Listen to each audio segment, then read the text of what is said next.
টপিকের প্রথম প্রশ্নটাই হচ্ছে মৌলিক সংখ্যা কি, অর্থাৎ মৌলিক সংখ্যা বলতে আমরা কি বুঝে থাকি। মূলত মৌলিক সংখ্যা আমি যদি বলি, ধরুন 2 একটা সংখ্যা নিলাম, 4 একটি সংখ্যা নিলাম, 5, 7, ঠিক আছে, অথবা 6 সংখ্যাটা নিলাম 6। আমরা দেখব যে এই সংখ্যাকে যদি আমরা উৎপাদকে বিশ্লেষণ করি তাহলে আমরা এর দুটো উৎপাদক পাই। কি পাই? দুটো উৎপাদক পাই। একটা উৎপাদক 2, আরেকটা উৎপাদক হচ্ছে 1। উৎপাদক হচ্ছে যাকে দিয়ে ওই সংখ্যাটিকে ভাগ করা যায়। তার মানে আমরা দেখতে পাচ্ছি এখানে 2কে 2 দ্বারা ভাগ করা যায়, 2কে 1 দ্বারা ভাগ করা যায়। আবার যদি 4-এর ব্যাপারে দেখি, 4-এর ক্ষেত্রে আমরা 4কে 1 দ্বারা ভাগ করতে পারি, 4কে 4 দ্বারাও ভাগ করতে পারি। মজার ব্যাপার হচ্ছে এই দুটো ছাড়াও 2 দ্বারাও আমরা 4কে ভাগ করতে পারি। ঠিক আছে, আমাদের 5 নম্বরটার ক্ষেত্রে আমরা যদি লক্ষ্য করি, এখানে 5কে 1 দ্বারা ভাগ করা যায়, 5কে 5 দ্বারা ভাগ করা যায়। 6-এর ক্ষেত্রে 5কে 1 দ্বারা ভাগ করা যায়, 6 দ্বারা ভাগ করা যায়, একই সাথে 2 দ্বারা ভাগ করা যায় এবং 3 দ্বারাও ভাগ করা যায়। অর্থাৎ আমরা এখানে কি দেখতে পাচ্ছি? আমরা দেখতে পাচ্ছি যে 2 এমন একটি সংখ্যা যে সংখ্যাটিকে ঠিক তার নিজেকে দিয়ে ভাগ করা যায় এবং 1 দ্বারা ভাগ করা যায়, আর অন্য কাউকে দ্বারা ভাগ করা যায় না। ঠিক একইভাবে 5-এর ক্ষেত্রে আমরা দেখতে পাচ্ছি 5 এমন একটি সংখ্যা যে সংখ্যাটিকে তাকে নিজেকে দিয়ে ভাগ করা যায় এবং 1 দ্বারা ভাগ করা যায়, আর অন্য কাউকে দ্বারা ভাগ করা যায় না। অর্থাৎ এখানে এই দুটি সংখ্যা আমরা এমন পেলাম যাকে ঠিক তাকে দ্বারাই ভাগ করা যায় এবং সর্বোচ্চ 1 দ্বারা ভাগ করা যায়। কিন্তু আমি যদি এখানে 4 এবং 6-এর ক্ষেত্রে লক্ষ্য করে দেখি যে এখানে 1 এবং তাকে নিজেকে দ্বারা ভাগ করার পাশাপাশি আরও অতিরিক্ত সংখ্যা দ্বারাও ভাগ করা যায়। যেমন 1 এবং 6 দ্বারা ভাগ করার পাশাপাশি 2 দ্বারাও ভাগ করা যায়, 3 দ্বারাও ভাগ করা যায়। আমাদের প্রশ্ন ছিল যে মৌলিক সংখ্যা বলতে আমরা কি বুঝি? মৌলিক সংখ্যা বলতে আমরা কি বুঝি? মৌলিক সংখ্যা হচ্ছে মূলত যে সংখ্যাকে ঠিক ওই সংখ্যা এবং 1 ব্যতীত আর অন্য কোনো সংখ্যা দ্বারা ভাগ করা যায় না, তাকেই মৌলিক সংখ্যা বলে। সেই দৃষ্টিকোণ থেকে আমি বলতে পারি এখানে 2 হচ্ছে মৌলিক। প্রশ্ন হচ্ছে তাহলে যৌগিক সংখ্যা কি? যৌগিক সংখ্যা বলতে কি বুঝি? যৌগিক সংখ্যা হচ্ছে কোনো সংখ্যাকে ওই সংখ্যা এবং 1 ছাড়াও আরও সংখ্যা দ্বারা ভাগ করা যায়, তাকে আমরা যৌগিক সংখ্যা বলি। এই ডেফিনেশন অনুসারে 4 হচ্ছে আমার যৌগিক সংখ্যা। এবার একইভাবে 5 আমার মৌলিক সংখ্যা, 6 আমার কি যৌগিক সংখ্যা। একই বলা হয় মৌলিক এবং যৌগিক সংখ্যা। বলুন বুঝতে পেরেছেন কিনা? যদি বুঝতে পারেন খুব দ্রুত ইয়েস লিখে কমেন্ট।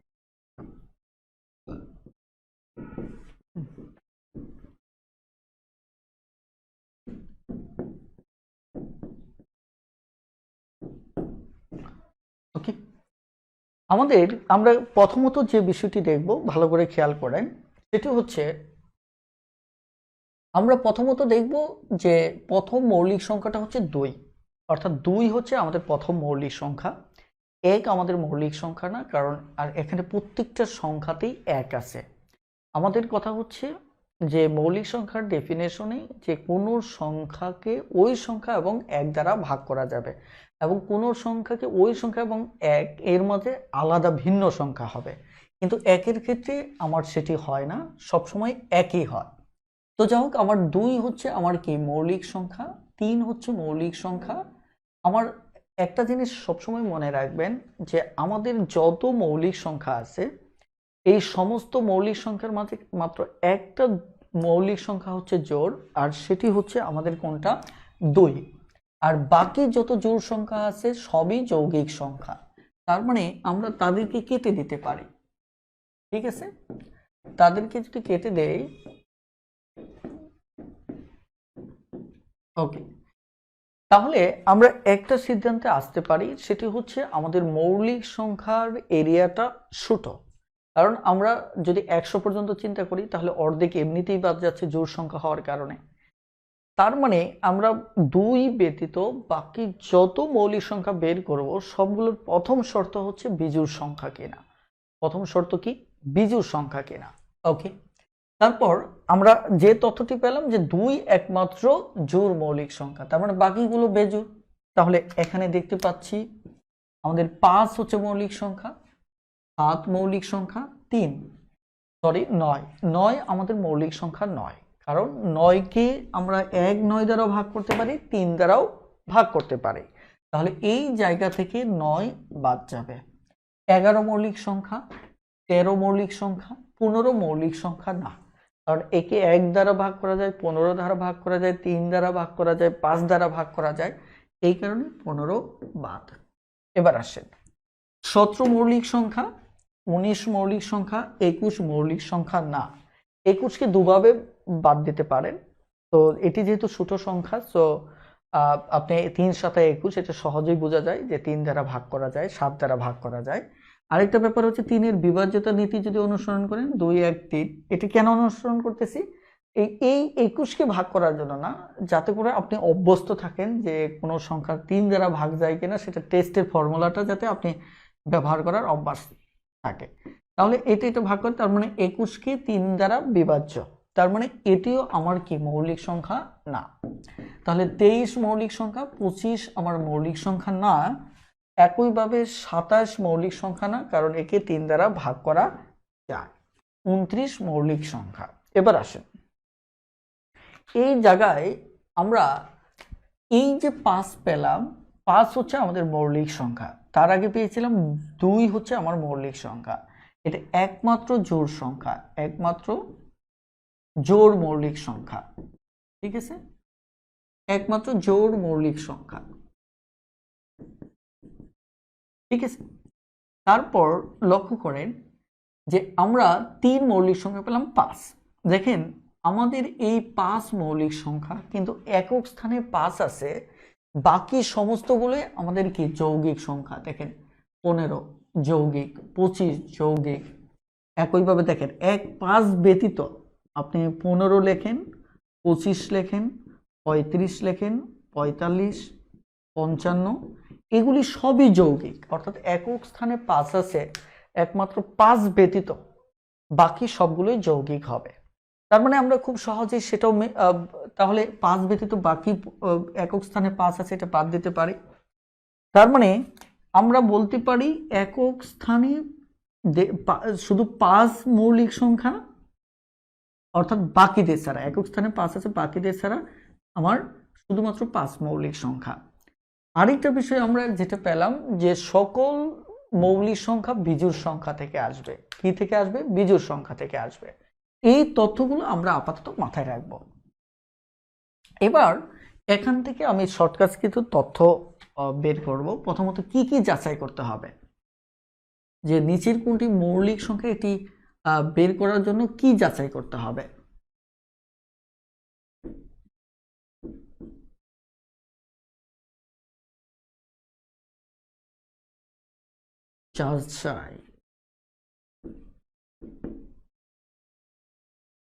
যাচাই করতে হবে, অর্থাৎ মানে আমি ধাপ বলি,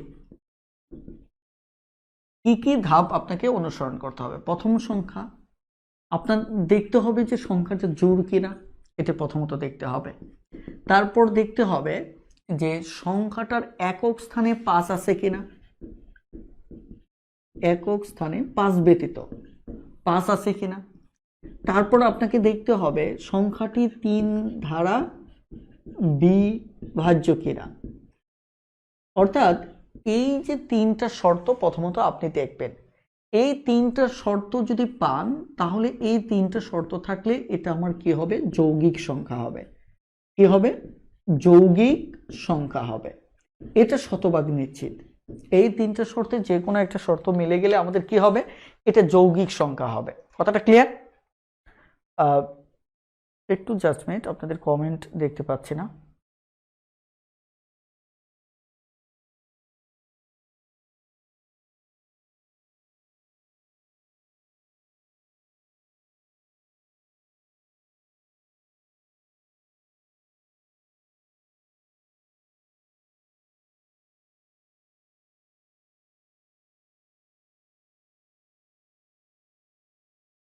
আমি দুঃখিত যে আসলে আমি কমেন্ট খেয়াল না করাতে অলরেডি অনেক দূর দাঁড়িয়ে ফেলেছি।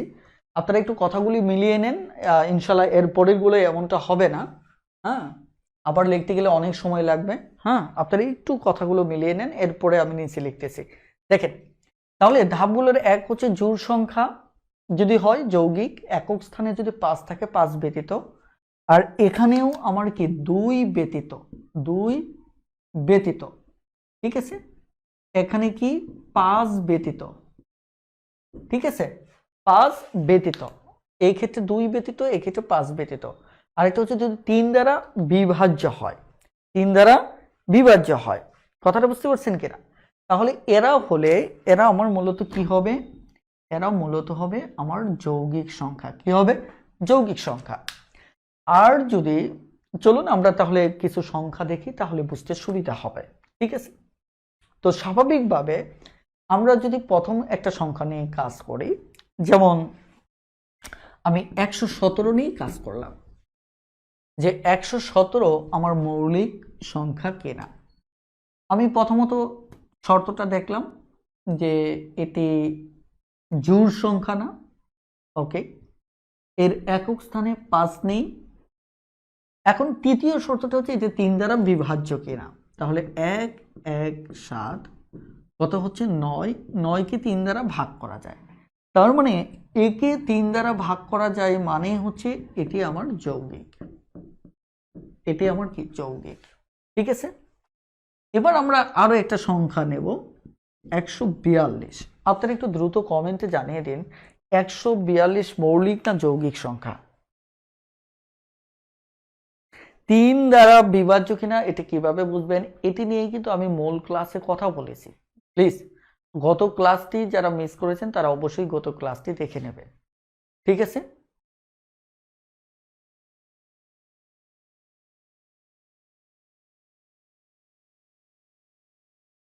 অবশ্যই গত ক্লাসটি দেখে নেবেন,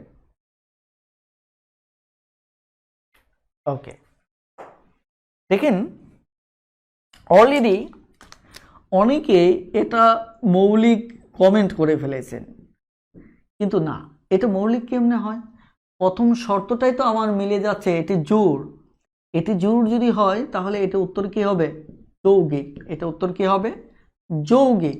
কারণ এটি জোড় সংখ্যা অলওয়েজ কি হবে? যৌগিক সংখ্যা হবে, অর্থাৎ আপনাকে তাল হারালে চলবে না।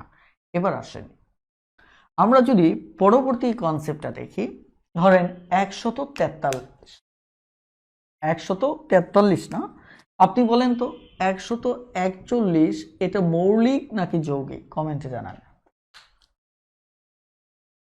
খুব দ্রুত কমেন্টে জানান এটি মৌলিক নাকি যৌগিক। আমাদের আজকের ক্লাসটি মনে হয় বেশ দীর্ঘ হতে পারে, আমি শিওর না, হতেও পারে দীর্ঘ।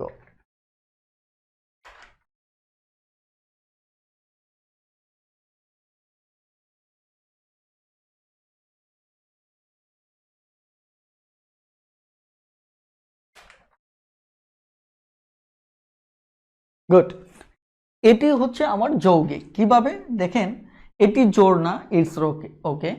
এটি একক স্থানে 5 নেই, ঠিক আছে, কিন্তু 3 নম্বর শর্তটা গিয়ে দেখেন এখানে মিলে যাচ্ছে, 3 নম্বর শর্তটা মিলে যাচ্ছে। 6 কে 3 দ্বারা ভাগ করা যায়, তার মানে এটি হচ্ছে আমার কি যৌগিক, ঠিক আছে। এভাবে আপনারা টেস্ট করবেন, এভাবে টেস্ট করলে দেখা যাচ্ছে যে এটা অটোমেটিক্যালি হয়ে যাবে।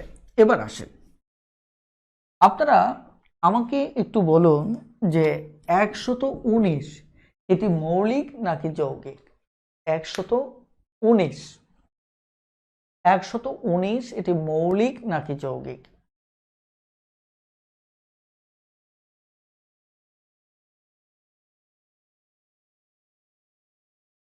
খুব দ্রুত একটু কমেন্টে জানান যে 119 মৌলিক নাকি যৌগিক।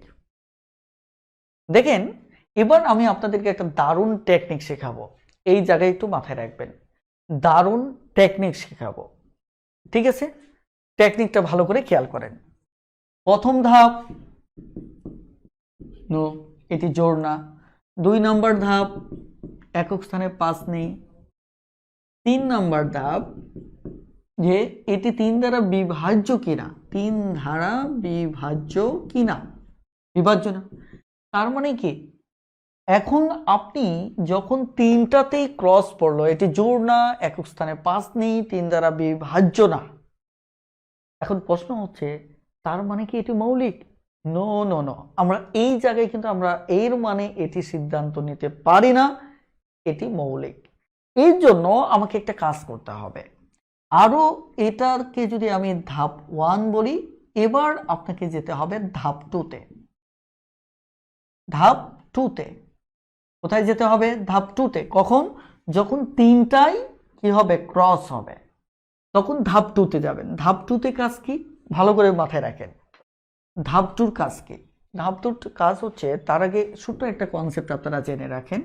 আপনারা জানেন যে এটার বর্গ হচ্ছে 121, তার মানে 121 এর বর্গমূল হচ্ছে 121। 11 11 গুণ করলে 121, 12 12 গুণ করলে আমার 144, 13 13 169, 14 14 হচ্ছে 196, 15 15 হচ্ছে 225। দেখেন আপনারা জানেন যে 121 এর বর্গমূল হচ্ছে 11, 144 এর বর্গমূল 12, 69 এর বর্গমূল 13, 196 এর বর্গমূল 14, 225 এর বর্গমূল হচ্ছে 15, রাইট? এই টেকনিকটা আপনাকে দারুণ কাজে দেবে, ভালো করে শোনেন। যখন এই তিনটা ধাপে আপনি তিনটা ধাপেই ফেল, যে কোনো এক জায়গায় পাস করলে ওটা যৌগিক, কিন্তু তিনটা ধাপে ফেল করলে ওটা মৌলিক, এটা না। তখন আপনাকে ধাপ 2তে যেতে হবে। কি করতে হবে? আপনার যে সংখ্যাটা দেওয়া থাকবে তার একটা বর্গমূল নিতে হবে। কি নিতে হবে? তার বর্গমূল নিতে হবে। এখন বর্গমূল মানে কি? ওটা যে পূর্ণবর্গ সংখ্যা থাকবে এমন তো না, তার মানে কাছাকাছি একটা বর্গমূল নিতে হবে। তাহলে 119 এর কাছাকাছি বর্গমূল কোনটা? 119 এর কাছাকাছি বর্গমূল দেখেন 11 হতে পারে, কারণ এর আগে, অথবা আপনি চাইলে 10ও নিতে পারেন, ঠিক আছে?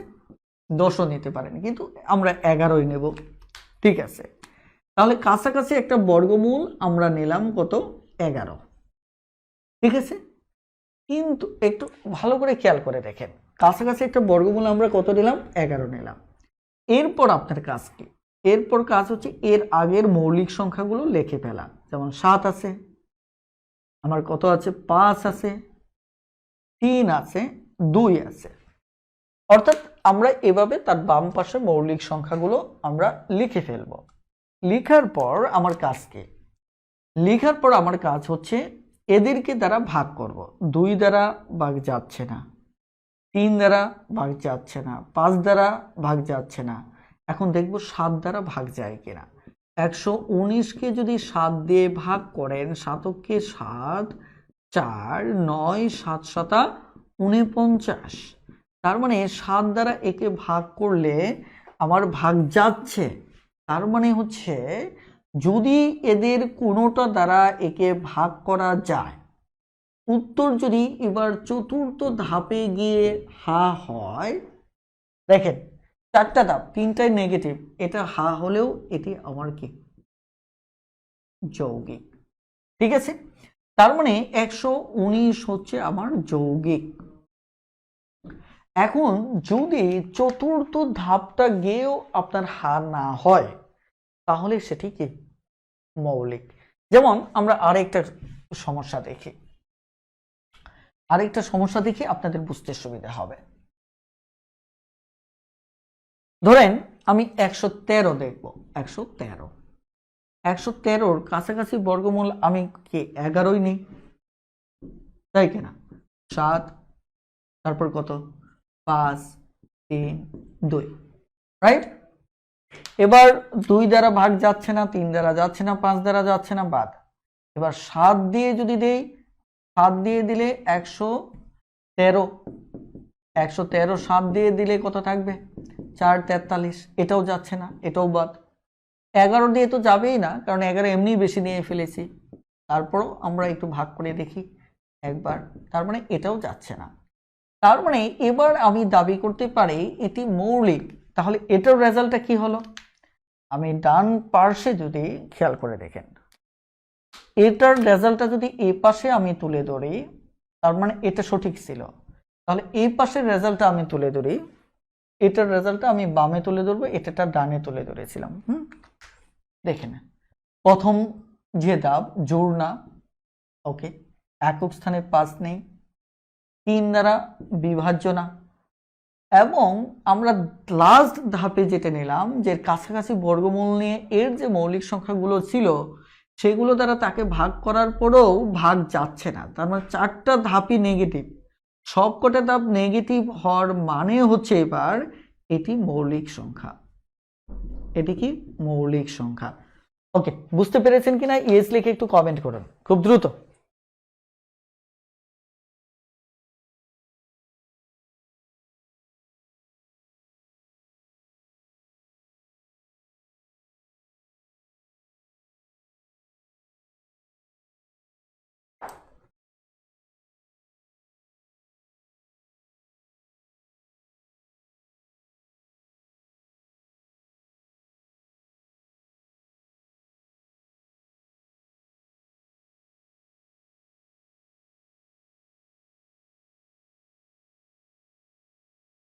ওকে, এবার আসেন আমরা খুব সহজে আরেকটা জিনিস শিখব। সেটি কি? এই যে ভালো করে খেয়াল করেন যে 2, 3, 5 এটা দিয়ে কি আমার ভাগ করে দেখতে হবে? 2, 3, 5 এদেরকে দিয়ে কি ভাগ করে দেখতে হবে? না। আপনি যখন বর্গমূল বের করবেন 2, 3, 5 দ্বারা ভাগ করে দেখবেন না। কারণ কি? এর কারণটা হচ্ছে জোড় সংখ্যাকে কত দিয়ে ভাগ করা যায়? 2 দিয়ে ভাগ করা যায়। একক স্থানে 5 থাকলে একে 5 দিয়ে ভাগ করা যায়, আর 3 দ্বারা বিভাজ্য। তার মানে কি আপনি এদেরকে দিয়ে পুনরায় ভাগ করার দরকার নেই, কারণ এই কাজটা আপনি আগেই করেছেন। 2 দ্বারা ভাগ যায় না বলেই তো আপনি, এটি জোড় হলে তো 2 দ্বারা ভাগ যেত, তার মানে এটা প্রথম ধাপেই চলে গেছে। একক স্থানে 5 যদি থাকে তাহলে 5 দ্বারা ভাগ যেত, এটাও চলে গেছে। তাহলে 3 দ্বারা বিভাজ্য হয়নি, এটা আগেই চলে গেছে। এই কারণে নতুন করে 2, 3, 5 দিয়ে আর ভাগ করতে হবে না। তাহলে অঙ্কটা আপনাদের জন্য আরো সহজ হয়ে যাবে, যে প্রতি ধাপে 2, 3, 5 দিয়ে আর ট্রাই করতে হবে না। তার মানে কি সরাসরি এখানে 7 দিয়ে ট্রাই করলেই পেয়ে যেতেন। কথাটা ক্লিয়ার? আমরা আরেকটা সমস্যা দেখব, আমরা আরো একটি সমস্যা দেখব, তাহলে আপনাদের আইডিয়াটা আরো ভালোভাবে ক্লিয়ার হবে। ঠিক আছে? এবার আমি যদি 100 ধরুন কত, সাপোজ ধরেন 167 অথবা 169 নিয়ে কাজ করি, বেশ ইন্টারেস্টিং। দেখেন 169 এটি মৌলিক সংখ্যা কিনা। 169 যদি খেয়াল করে দেখেন যে এটাকে যদি যোগ করি 16 হয়। প্রথম ধাপ যদি দেখি 1 নম্বর ধাপ বাদ, যেহেতু এটি জোড় না। 2 নম্বর ধাপ একক স্থানে 5 নেই বাদ। 3 নম্বর ধাপ আমার হচ্ছে 3 দ্বারা বিভাজ্য কিনা, 10, 16 এটাও না। এবার 4 নম্বর ধাপ চলে, 4 নম্বর ধাপটা দেখি। 4 নম্বর ধাপটা যদি আপনি দেখেন তাহলে এখানে ভালো করে খেয়াল করেন তো, এটা তো এমনিতেই মুখস্থ থেকে আপনি পারেন 169, তাই কিনা?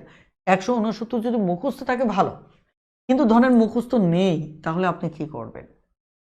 বর্গমূল বের করেন। এর আগে 7 পর্যন্ত, 11, 7 পর্যন্ত নিলেই হচ্ছে। ওকে, তাহলে দেখেন 13 দ্বারা আমরা একে ভাগ করতে পারি।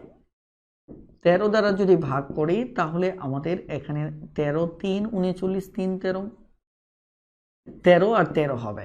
তার মানে এটি আমার যৌগিক সংখ্যা। এটা আমি জানি আপনাদের মুখস্থ আছে, তার মানে এটি সমান থাকা মানে এটি হচ্ছে আমার যৌগিক, রাইট? ওকে, এবার যদি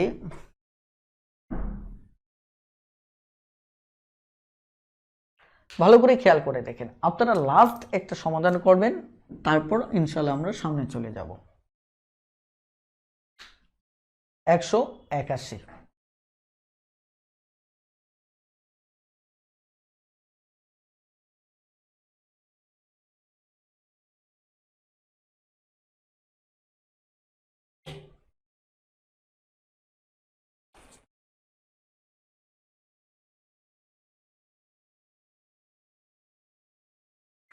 খুব দ্রুত একটু কমেন্টে জানান যে 181 কি হবে।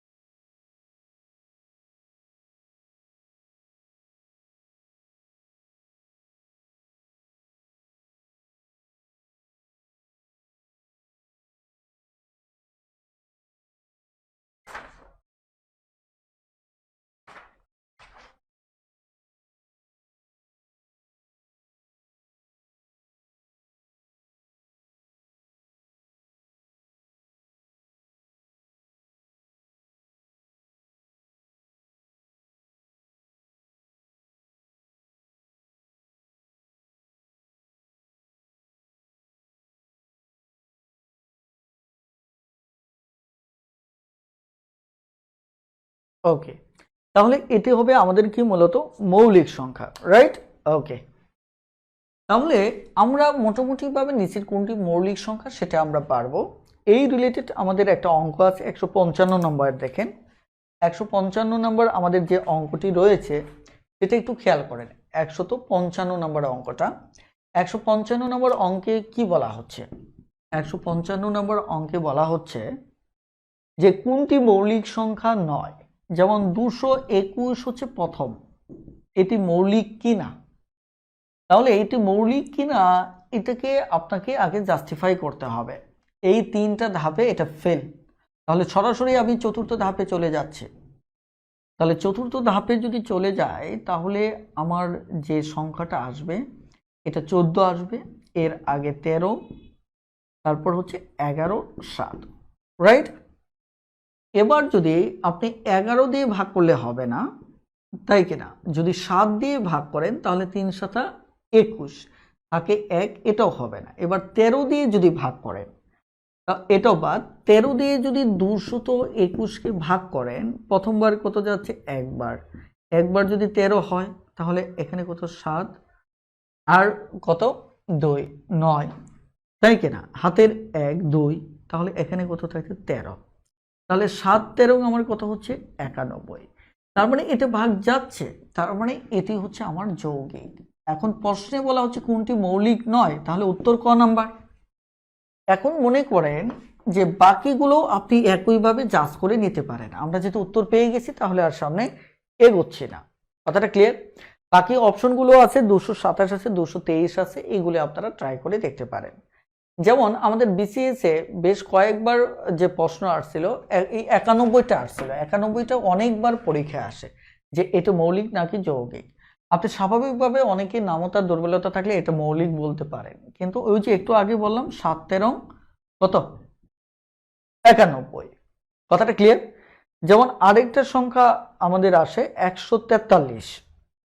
143, 143টা অনেকেই এটা বুঝতে পারেন না যে 143 আপনার মৌলিক নাকি যৌগিক। আপনি দেখেন এটা যদি 12 নেন তাহলে এর আগে 11, তারপর আছে 7। তাহলে 7 দিয়ে যদি এটাকে দেন হচ্ছে না, 11 দিয়ে যদি দেন তাহলে 143-এর ভিতর 11 যদি যায় দেখুন 13 বার যাবে। এখানে একবার দিলে 11, তাহলে কত? 3 33, তাহলে 3 33। কথাটা ক্লিয়ার?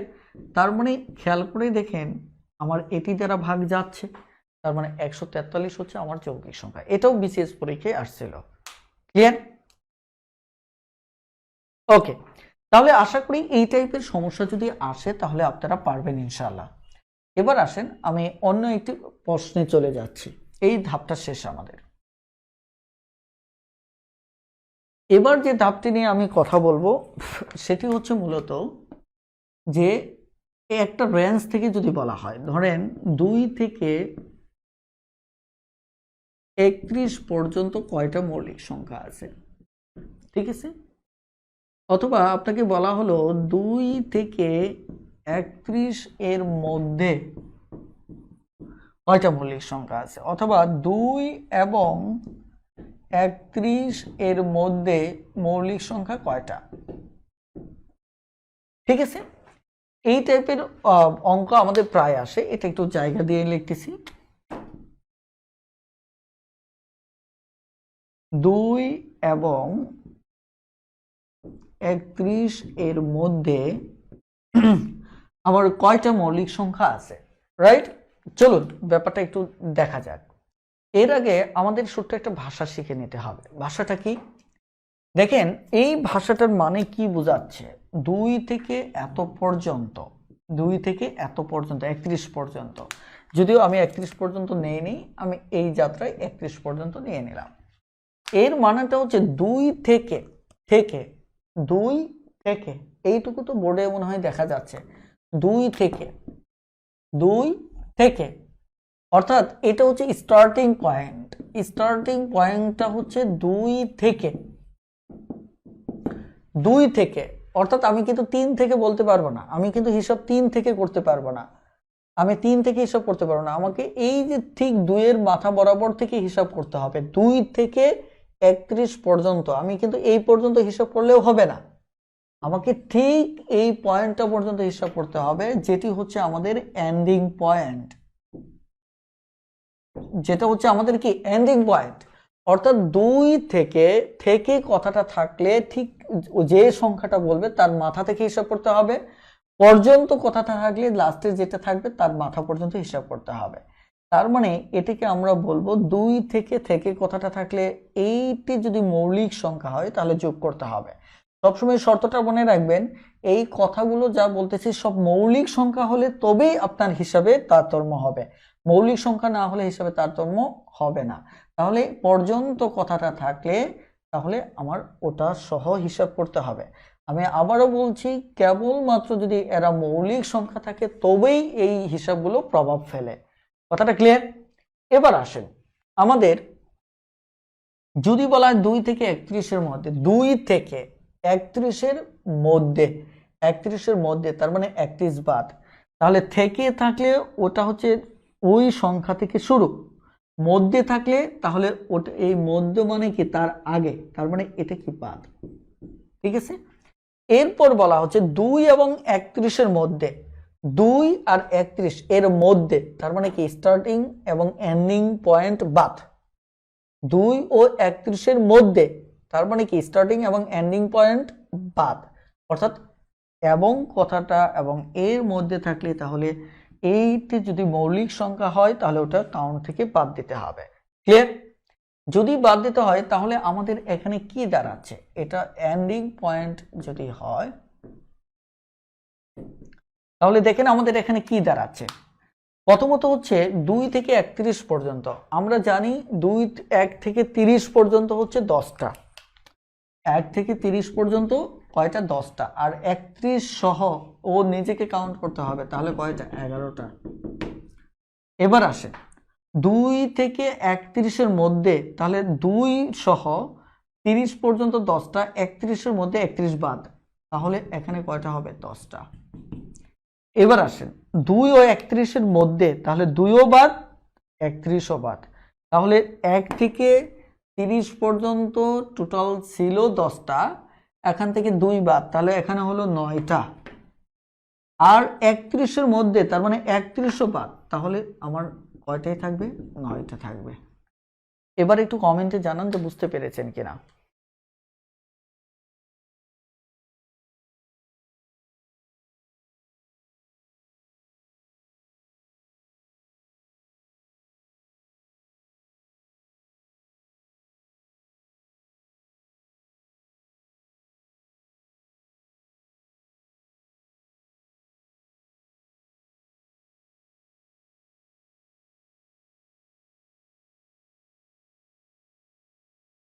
ঠিক আছে, এবার আমরা যদি আরো কয়েকটা চর্চা করি তাহলে আমাদের আরো ক্লিয়ার হবে।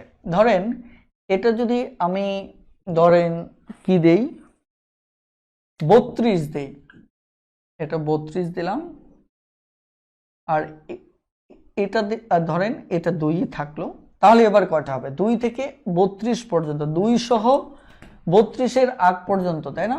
32 এর আগ পর্যন্ত, তার মানে কি আগে যা ছিল তাই হবে, 11টা। 2 থেকে 32 এর মধ্যে, 32 যেহেতু মৌলিক সংখ্যা না, ওটা বাদ দিলে রেজাল্টে প্রভাব পড়বে না, তাহলে এবারও উত্তর হবে কয়টা? 11টা।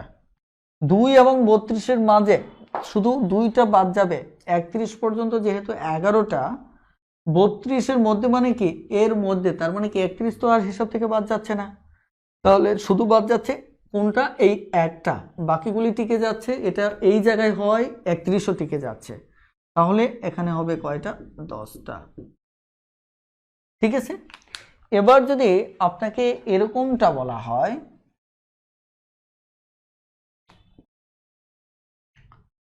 এটা 1 বলা হয়, এটা 1 বলা হয়, এটাও যদি 1 বলা হয়, তাহলে আমাদের রেজাল্টে দেখুন কোনো চেঞ্জই আসতেছে না। 1 থেকে 32 পর্যন্ত 11টা, 1 থেকে 32-এর মধ্যে এখানেও 11টা, কারণ এরা বাদ গেলেও আমাদের মূল হিসেবে কোনো তারতম্য হচ্ছে না। 1 এবং 32-এর মাঝে এখানেও 11টা, অর্থাৎ তিনটেই উত্তর হবে কয়টা, 11টা। ক্লিয়ার? চলুন আমরা অঙ্কে চলে যাই, আমরা অনেক কথা বলে ফেলেছি, এবার আর বেশি সময় নেব না, এখানে সরাসরি অঙ্কে চলে যাব। তবে অঙ্কে চলে যাওয়ার পূর্বে আমি আপনাদের একটা বিষয় শেখাতে চাই, সেটা হচ্ছে দেখুন আমরা অনেক সময় একটা টেকনিক ফলো করে থাকি, কথাটা বুঝতে পারছেন? অর্থাৎ এই টেকনিকটা আমরা অনেকেই মুখস্থ করে থাকি। এই টেকনিক দ্বারা অনেকে বলে থাকেন যে এটা অনেকে মোবাইল নাম্বার দিয়ে মনে রাখেন, এক একজন এক একভাবে মনে রাখেন, যে যেভাবেই মনে রাখেন সেটি মূল বিষয় না।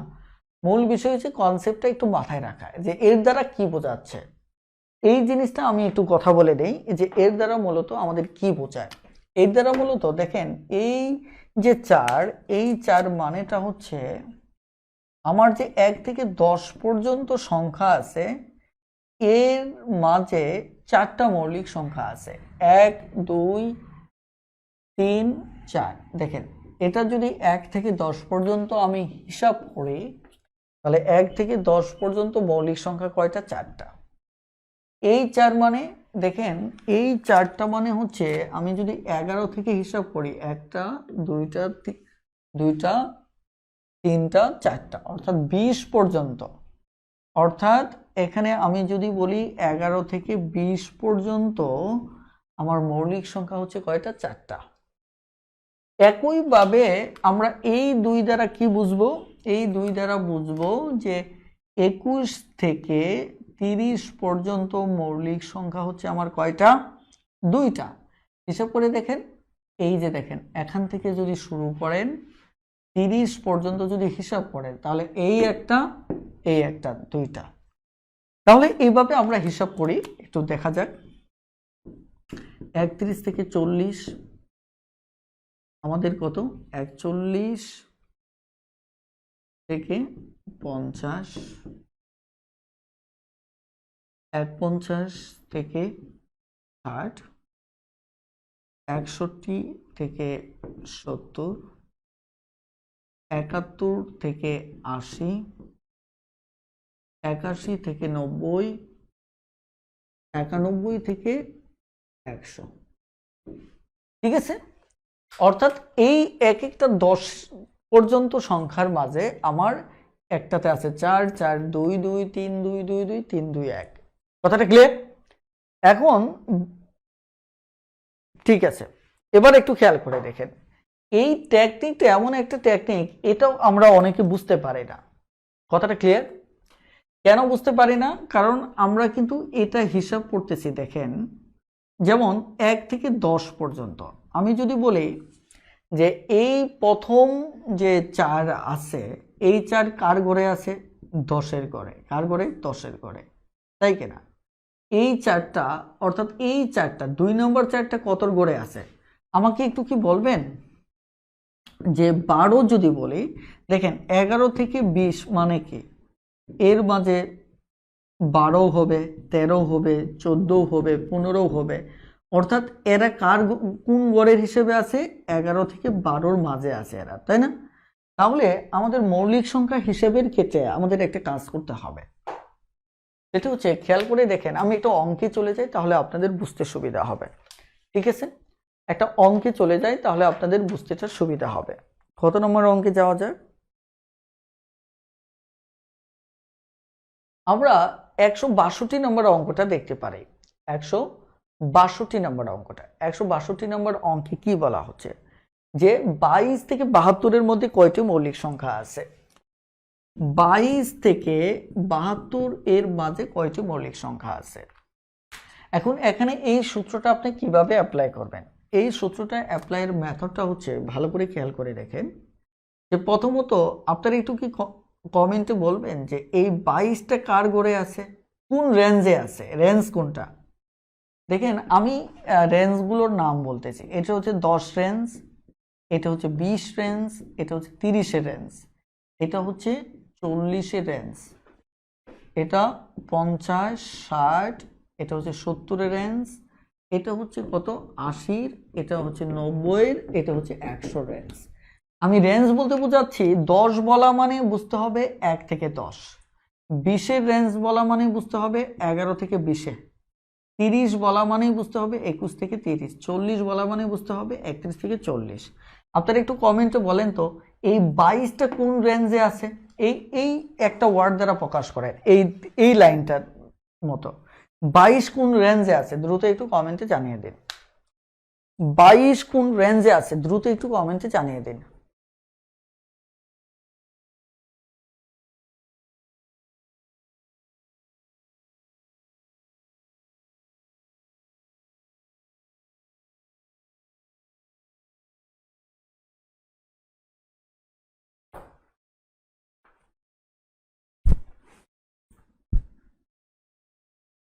গুড। তাহলে 22 আমাদের মূলত 30-এর রেঞ্জে আছে। তাহলে দেখেন আমরা যে কাজটা করতে পারি, 30-এর রেঞ্জের এখানে সর্বনিম্ন সীমা দেওয়া আছে 22, সর্বোচ্চ হচ্ছে কত 30। তাহলে আমি যদি হিসাব বলি যে মাঝখানে আছে কত 40, দেখেন 40 কিন্তু ফ্রেশ আছে, 40-এর গড়ে আমার মৌলিক সংখ্যা আছে কয়টা, 2টা। তারপরে আছে 50, তারপরে আছে 60, তাই কিনা। এবার বলেন তো 70 আছে কিনা, আবার এখানে 70 আছে কিনা। ওকে, এবার আমাকে একটু বলেন 72 কোন রেঞ্জে আছে, 72। দেখুন 70 দেখেন একটা পরিপূর্ণ রেঞ্জ নিয়ে আছে, দেখেন 61 থেকে 70 পর্যন্ত একটা রেঞ্জ আছে, এটিকে আমি আলাদা করে লিখলাম 40, 50, 60, 70। এখন আমাকে একটু কমেন্টে জানান যে 72 কোন রেঞ্জে আছে, 72 কোন রেঞ্জে আছে, একটু দ্রুত কমেন্টে জানান। 72 আমাদের 80 রেঞ্জে আছে, কোন রেঞ্জে আছে দেখেন 72 আছে আমার 80 রেঞ্জে। তাহলে 72 যদি 80 রেঞ্জ হয়, খেয়াল করে দেখেন তাহলে এটা সর্বনিম্ন হচ্ছে 71 আর সর্বোচ্চ 80, কিন্তু আমার দেওয়া আছে কত 72 পর্যন্ত, ঠিক আছে। এটা সর্বোচ্চ রেঞ্জটা 80, কিন্তু আমার দেওয়া আছে কত পর্যন্ত 72 পর্যন্ত। এবার আমরা কাজ করব কিভাবে, এই টেকনিক কিভাবে অ্যাপ্লাই করবেন এবার একটু লক্ষ্য করেন। টেকনিক অ্যাপ্লাইয়ের হিসাব হচ্ছে কত আছে 22, আপনি 22টা এভাবে লিখে নেন যে এটা 30-এর রেঞ্জ, 22টা কি 30-এর রেঞ্জ। তারপর 40 একটা, তাহলে এখানে পেলাম কত 2, 50, এরপর এটা 50, এখানে পেলাম 3, তারপর কত 60, এখানে পেলাম 2, তারপর 70, এখানে পেলাম 2। তাহলে এই মাঝখানে ফ্রেজটা আমি পেয়ে গেলাম কয়টা মৌলিক সংখ্যা। এবার আমাকে দেখতে হবে এইটুকুতে ভেঙ্গে হিসাব করতে হবে, দুই পাশেটা ভেঙ্গে হিসাব করবেন। ভেঙ্গে হিসাব করবেন কি, এই পাশেটা আর এই পাশেটা যেটা ফ্রেশ নেই, পুরো একটা রেঞ্জ যেটা নাই ওটাই হাতে হিসাব করবেন। সেটা হচ্ছে 21, 22-এর পর 23, 23 একটা মৌলিক সংখ্যা, তারপর 24, 25, 26, 29 একটা মৌলিক সংখ্যা। তাহলে এখানে পাচ্ছি 2টা, এখানে কয়টা 2টা, আর এখানে হচ্ছে একটা 31 নিজে একটা। তাহলে আমার মৌলিক সংখ্যা কয়টা হলো, 2টা, 4টা, 2টা, 4টা, 7টা, 7, 8টা, 9টা, 10টা, 11টা, 12টা। তাহলে আমার মৌলিক সংখ্যা কয়টা হচ্ছে 12টা। এভাবে টেকনিকটা আপনারা অ্যাপ্লাই করবেন। মৌলিক সংখ্যা তাহলে আমার কয়টা হচ্ছে 12টা। আমরা আরো একটা অঙ্ক করি, আশা করি আপনাদের ক্লিয়ার হবে। আশা করি আপনাদের ক্লিয়ার হবে। আরো একটা অঙ্ক করি, আপনারা রেঞ্জ গুলো দেখবেন যে কোনোটা পরিপূর্ণ যেটা আছে ওটাই রেঞ্জ, ঠিক আছে। খেয়াল করেন আমরা যদি এখানে 25 থেকে 55-র মধ্যে দেখি, তারপরের অঙ্কটাই 25 থেকে 55 এর মধ্যে মৌলিক সংখ্যা কয়টা? তাহলে 25 কোন রেঞ্জে আছে? প্রথমটা সাধারণত ভাঙ্গাই থাকে। 25 আমাদের 30-এর রেঞ্জ আছে। কোন রেঞ্জ আছে? আমাদের 30-এর রেঞ্জ আছে। এখন খেয়াল করে দেখেন 55 কোন রেঞ্জে আছে? আমার 60-এর রেঞ্জ আছে। তাহলে 55, 51 থেকে এই রেঞ্জটা শুরু হয়, 60-এর রেঞ্জটা শুরু হয় 51 থেকে। আমাদের পরীক্ষা এখানে দেওয়া হচ্ছে 55 পর্যন্ত, যদিও এটা সর্বোচ্চ রেঞ্জ কত 60 পর্যন্ত, আমাদের এইটুকুই হলেই হবে। তাহলে মাঝখানে থাকলে কত 40 ফ্রেশ, 50 ফ্রেশ, কারণ 50-এর রেঞ্জটা হচ্ছে 41 থেকে 50, তার মানে কি এটা ফ্রেশ। এবার আসেন আমরা যদি হিসাব করি 10, 20, 30, 40, এই একটা 50, দেখেন 40 আর 50-এর জন্য পাচ্ছি 2 আর 3। এটা ভেঙে হিসাব করতে হবে, এটা ভেঙে হিসাব করতে হবে। ক্লিয়ার? এটা যদি ভেঙে হিসাব করি 25, 26 একটা পাবো, এখানে 29, এখানে 51, 52, 53 একটা, তাহলে আমার কয়টা হলো খেয়াল করে দেখেন, 5টা, 6টা, 7টা, তার মানে আমার মৌলিক সংখ্যা আসতেছে কয়টা? 7টা। আমাকে একটু কমেন্টে জানান যে আপনারা বুঝতে পেরেছেন কিনা, এই টেকনিকটা অ্যাপ্লাই করতে পারবেন কিনা প্লিজ।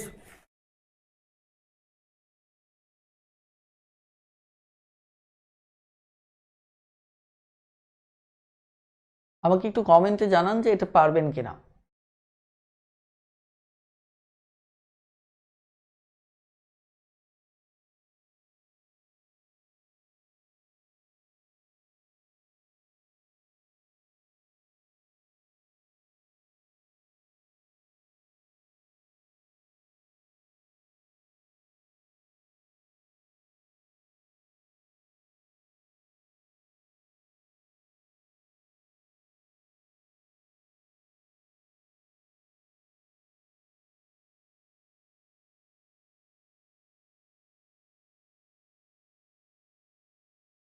ওকে, 172 নম্বর অঙ্কটা দেখেন। 172 নম্বর অঙ্ক, 172 নম্বর অঙ্কে কি বলা হচ্ছে?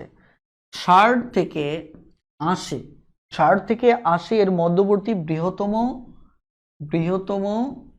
ও ক্ষুদ্রতম, বৃহত্তম ও ক্ষুদ্রতম মৌলিক সংখ্যার কি পার্থক্য, অর্থাৎ এই দুটোর পার্থক্য বের করতে হবে। দ্যাট মিন্স এখানে অন্তর চেয়েছে। তাহলে 60-এর পরের ঠিক পরের মৌলিক সংখ্যা কোনটা? 60 তো আর মৌলিক সংখ্যা না, এটা হচ্ছে আমার 60-এর পরে 61 হচ্ছে মৌলিক সংখ্যা, এদিক থেকে সবচেয়ে ছোট, সবচেয়ে ছোট বলতে ক্ষুদ্রতম, কারণ এরপরে যেটি হবে এটা একটু বড় হবে। তারপর হচ্ছে 80 এর আগে কোনটা আমার মৌলিক সংখ্যা, কথাটা ক্লিয়ার? সেটা হচ্ছে আমার কত 79। তাহলে 80-র আগে, 80 তো আর মৌলিক সংখ্যা না, 80-র আগে ঠিক আগে মৌলিক সংখ্যাটা হচ্ছে 79, তার মানে এটা বৃহত্তম। কারণ এর ভিতর যে মৌলিক সংখ্যাগুলো আছে 61 থেকে আমার 79 পর্যন্ত, 61 থেকে 79 পর্যন্ত আমার আরো 3টা মৌলিক সংখ্যা আছে, 67, 71 আর 73, 67, 71 আর 73। তো আপনি চাইলে একটা না এখান থেকে এভাবে বের করতে পারেন, 61, 67, 71, 73 বের করে সবচেয়ে বড় হচ্ছে এটা, সবচেয়ে বড় এটা, সবচেয়ে ছোট এটা, এই দুটোর পার্থক্য বের করে নিতে পারেন। তাহলে এখানে কত 61, এখানে কত 8, এখানে কত 1, 18, এটা আপনি চাইলে বের করতে পারেন। তো ওভারবিট সাইতে এদিক থেকে সবচেয়ে কাছে যেটা এটা আগে বের করেন, এই ঠিক এর আগে যেটা এটা বের করেন, ওটা যদি মৌলিক হয় তো হলোই, আর বের করা দরকার নেই। এবার এই দুটো বিয়োগ করেন, তাহলেই উত্তর হয়ে যাবে। ঠিক আছে, এবার আমরা 173 পারবো, 74 পারবো, 75ও পারবো, 76 পাবো। হ্যাঁ, 76 অঙ্কটা কিন্তু আমাদের বেশ ইন্টারেস্টিং একটা অঙ্ক, বেশ ইন্টারেস্টিং একটা অঙ্ক। এখানে বলা হচ্ছে খুব চমৎকার একটা তথ্য, দেখেন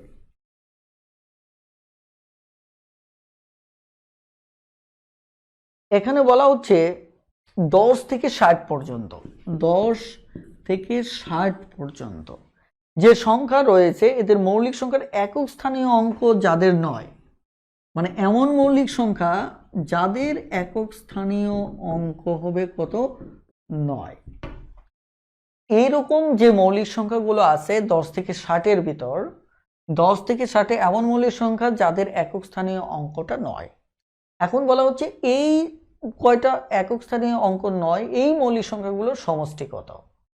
তাহলে প্রথমত দেখি প্রতি দেখেন একক স্থানে 10-এর পর 19 একক স্থানে 9 আছে, 29 একক স্থানে 9 আছে, 39 একক স্থানে 9 আছে, 49 একক স্থানে 9 আছে, আমাদের 60 পর্যন্ত।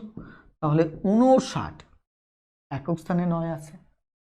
এখন সমস্যাটা হচ্ছে শুধু একক স্থানে 9 থাকলেই হবে না, আমাদের সেটি মৌলিক সংখ্যা হতে হবে। এটি মৌলিক সংখ্যা না, এটিও মৌলিক সংখ্যা না, তার মানে এখানে 19, 29, 59 এদের বের করতে হবে। তাহলে বলছে এদের সমষ্টি কত, তাহলে 3 নং 27-এর 7 হাতের 2, 3 2 5, 5 আর 5 10, এটাই উত্তর। প্লিজ দ্রুত একটু কমেন্টে জানান যে বুঝতে পেরেছেন কিনা, দ্রুত একটু কমেন্টে জানান যে বুঝতে পেরেছেন কিনা।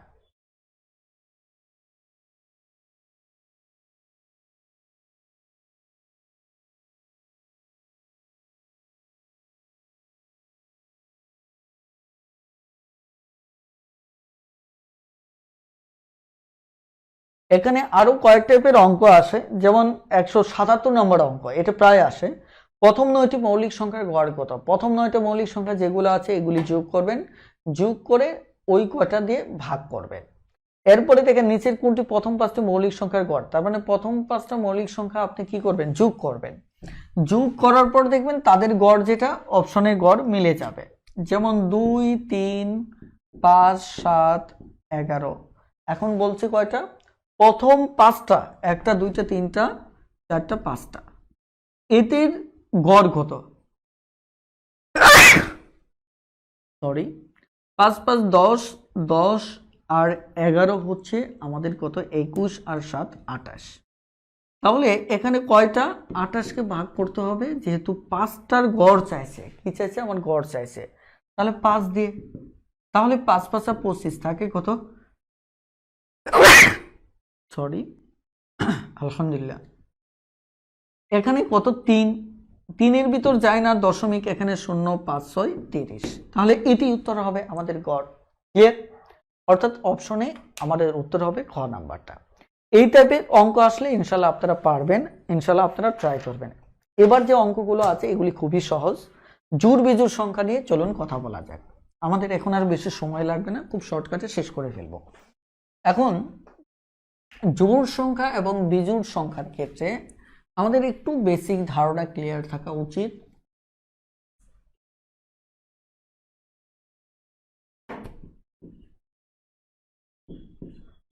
জোড় সংখ্যা আর বিজোড় সংখ্যা,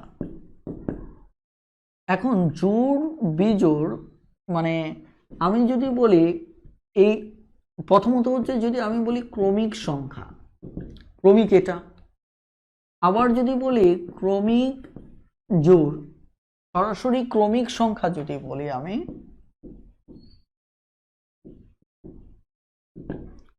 অথবা ক্রমিক জোড়, অথবা আমরা যদি ক্রমিক বিজোড় বলি, খেয়াল করে, তাহলে এগুলো বলতে আমরা কি বুঝি এটা আমরা সবাই জানি। ক্রমিক সংখ্যা বলতে 1 2 3 4 5 এগুলি।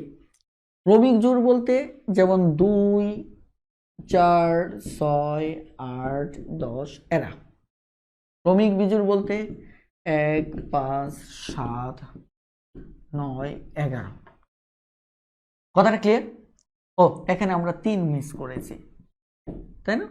ওকে, এখন বিষয়টা যেটা সেটা হচ্ছে আমরা এইভাবে চিনলে হবে না, আমাদের খুব সহজে একটা জিনিস চিনতে হবে।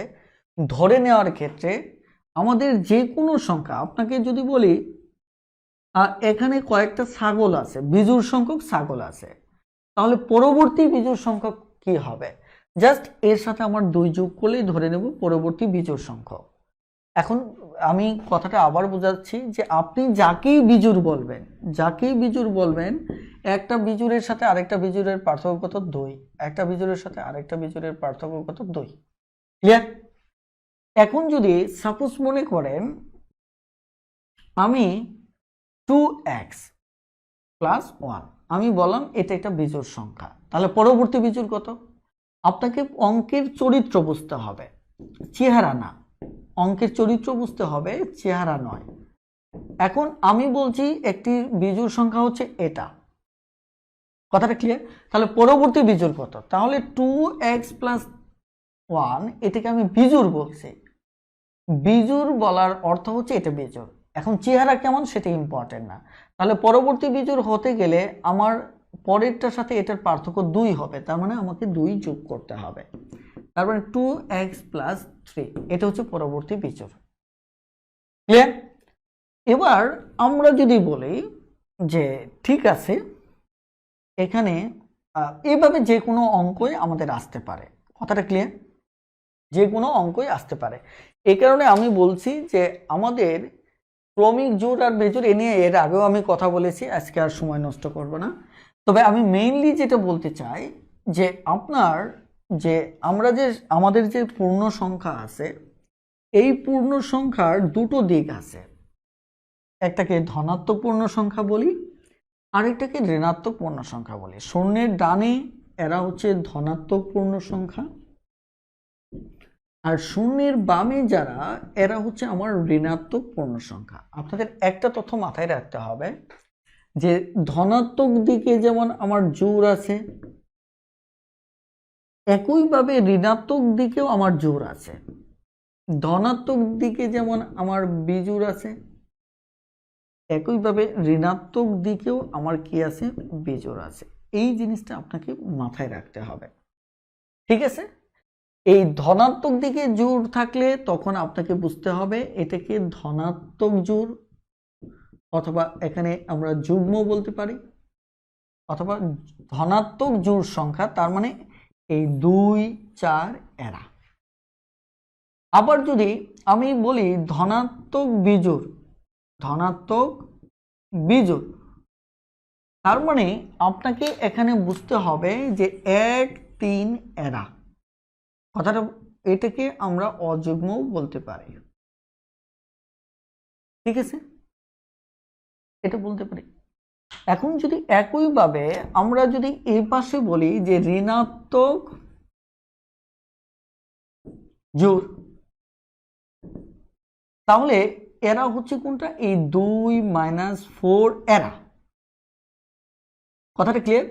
আবার যদি বলি ঋণাত্মক মানে ক্রমিক জোড় অথবা ঋণাত্মক ক্রমিক বিজোড়,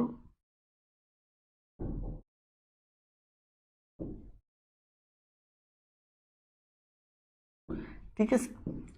এটি হচ্ছে মূলত আমাদের কত? -1, -3। এখন আরেকটা ব্যাপার আছে যে জোড় বিজোড় ক্রমিক বিজোড় বললো না, যদি শুধু ঋণাত্মক সংখ্যা বলে অথবা শুধু ধনাত্মক সংখ্যা বলে, তাহলে এই পাশে ধনাত্মক ক্রমিক সংখ্যা, ধনাত্মক ক্রমিক, আর এই পাশে আমার ঋণাত্মক ক্রমিক সংখ্যা। এই জিনিসগুলো আপনাদের একটু মাথায় রাখলেই এই টাইপের অঙ্কগুলো আপনাদের ক্লিয়ার হবে। এবার আসেন আমরা একটু সহজ সরল বিষয় নিয়ে কথা বলি।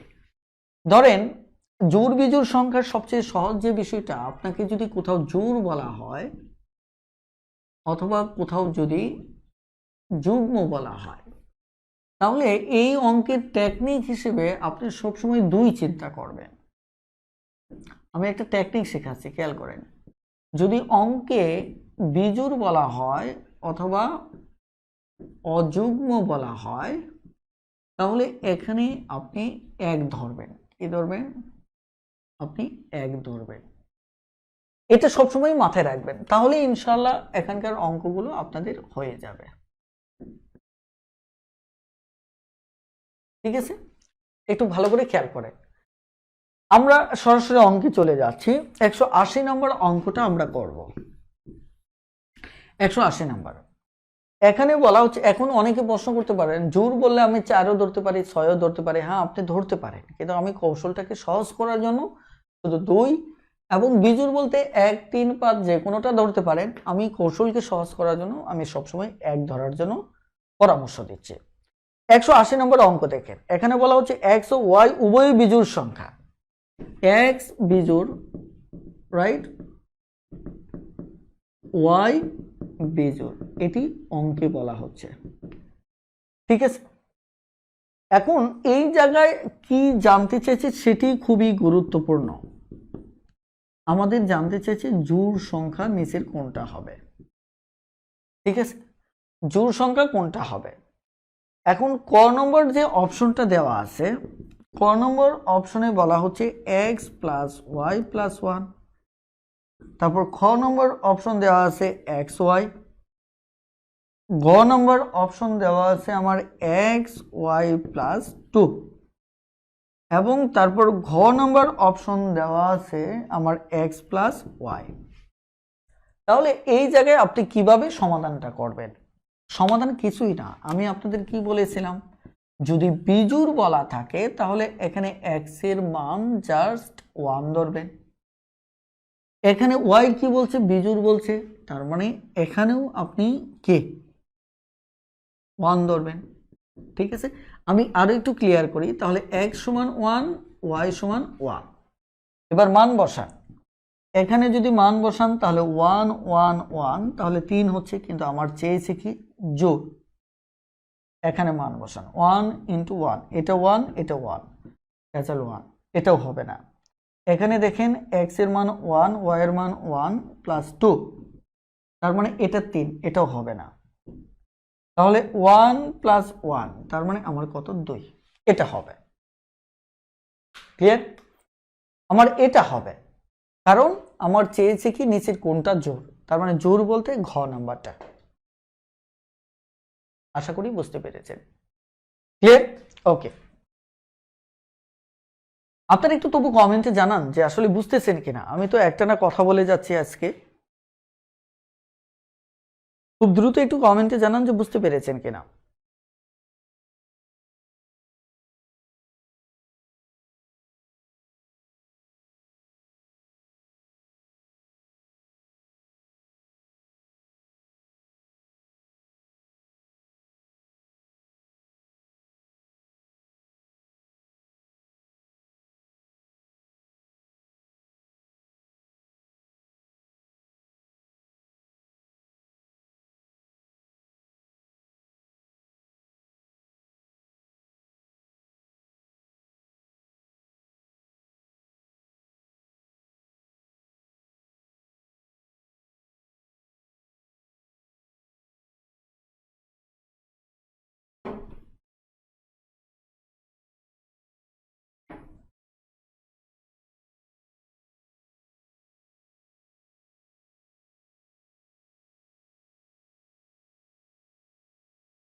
আমরা 181 নম্বর অঙ্কটা দেখি। 181 নম্বর অঙ্কটা, 181 নম্বর অঙ্ক, যদি x একটি ঋণাত্মক বিজোড় হয়, x কি বলছে, ঋণাত্মক বিজোড়। ঋণাত্মক মানে হচ্ছে -1, ঋণাত্মক এটা হচ্ছে ধনাত্মক। আর যদি বলে ঋণাত্মক তাহলে আমরা নিব, এই ক্ষেত্রে নেব -2, এই ক্ষেত্রে নেব -1। এখন বলছে x যদি ঋণাত্মক বিজোড় হয়, তার মানে কি মাইনাস, ঋণাত্মক বিজোড় -1, এবং y একটি ধনাত্মক জোড় হয়, তাহলে y ধনাত্মক জোড়, তার মানে আমরা কত নেব 2। এবার বলা হচ্ছে x y সমান তাহলে কত হবে, এটা সমান কত, তাহলে মান বসালেই হচ্ছে। x এর মান হচ্ছে -1, y এর মান হচ্ছে 2, তাহলে কত হচ্ছে -2, এটাই আমাদের উত্তর। এখন প্রশ্ন হচ্ছে উত্তর কি এভাবে দেওয়া আছে? এখানে বলা হচ্ছে উত্তর হিসেবে দেওয়া আছে যে ঋণাত্মক জোড়, ঋণাত্মক ও জোড়, এটি দেওয়া আছে। কথাটা ক্লিয়ার? তাহলে এটি আমাদের কি হবে, উত্তর হবে ঋণাত্মক এবং কি জোড়, অর্থাৎ ক নম্বরটা আমাদের উত্তর হবে। আমরা আরো কিছু অঙ্ক দেখি।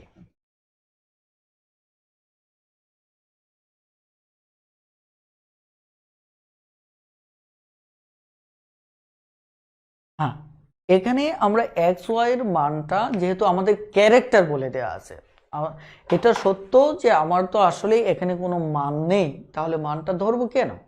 সেক্ষেত্রে আমি বলছি গণিতের ক্যারেক্টার বলছে ঋণাত্মক, তাহলে ঋণাত্মক আপনি যে কোনো ঋণাত্মক সংখ্যা ধরে নিলেই মানে যদি জোড় বলে যে কোনো জোড়, ধনাত্মক বলে যে কোনো জোড় সংখ্যা ধরে টেস্ট করে দেখতে পারেন, কারণ সমস্ত জোড় সংখ্যার ক্ষেত্রে আমার কি শর্ত একটাই থাকবে।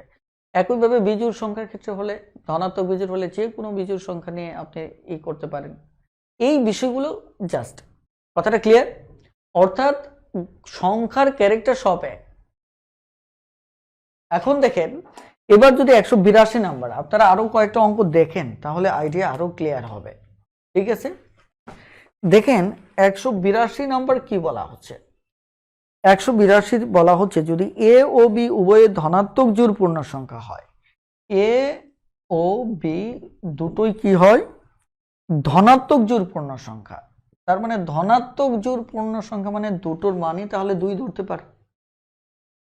এবার বলা হচ্ছে যে নিচের কোনটি অবশ্যই জোড় সংখ্যা হবে, অর্থাৎ আমার কাছে জানতে চাওয়া হয়েছে যে একটা অপশন যেটার কি হবে, অবশ্যই জোড় হবে। এখন ক নম্বর, 1 নম্বর অপশন, 1 নম্বর অপশনে বলা হচ্ছে a to the power 6, a to the power 6, তাহলে এর মান হচ্ছে 2, b এর মান হচ্ছে 2, তাহলে এখানে 1 নম্বরে উত্তর আসে 4। এবার 2 নম্বরটা দেখেন, 2 নম্বরটা যে a প্লাস 1 এর পাওয়ার হচ্ছে b, তাই না? এবার আপনার কাছে এবার মানটা বসায় যদি, এর মান 2 1, b এর মান কত 2, তাহলে 3 2 তার মানে 9। আপনার কাছে কিন্তু জোড় চেয়েছে, অলরেডি আমরা একটা জোড় পেয়েছি, কিন্তু আমার যেহেতু 3টা অপশন আছে 3টা অপশনে আমি দেখতেছি। 3 নম্বরটা দেওয়া আছে a to the power b plus 1, তাহলে এটার মান যদি আমরা দেখি তাহলে 2 2 প্লাস 1 তাহলে কত 3, তাহলে কত 8, তাহলে এটিও হচ্ছে জোড়, আমার এটিও হচ্ছে কি জোড়, তাহলে জোড়ের দুটো উত্তর পাচ্ছে, আমার তো জোড়ই চেয়েছে। তাহলে এই দুটো উত্তরের ভিতর খেয়াল করে দেখেন আমার গ নম্বর অপশনে দেওয়া আছে 1 এবং 3, তাহলে এটা হচ্ছে 1, এটা হচ্ছে 3, তাহলে উত্তর হবে আমার কি গ নাম্বার। বলেন বুঝতে পেরেছেন কিনা, একটু দ্রুত কমেন্টে জানিয়ে দিন যে বুঝতে পেরেছেন কিনা।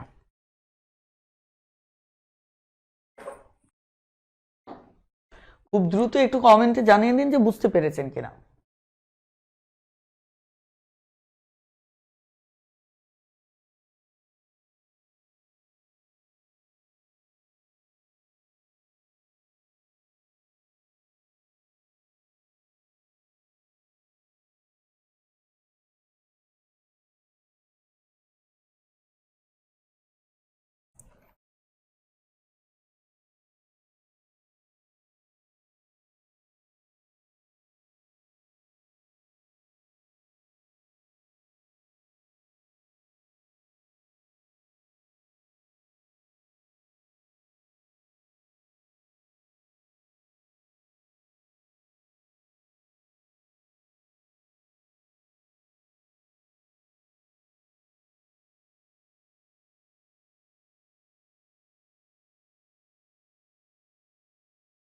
ওকে, তাহলে আমরা আরো কয়েকটা অঙ্ক করি, ইনশাল্লাহ ক্লিয়ার হয়ে যাবে।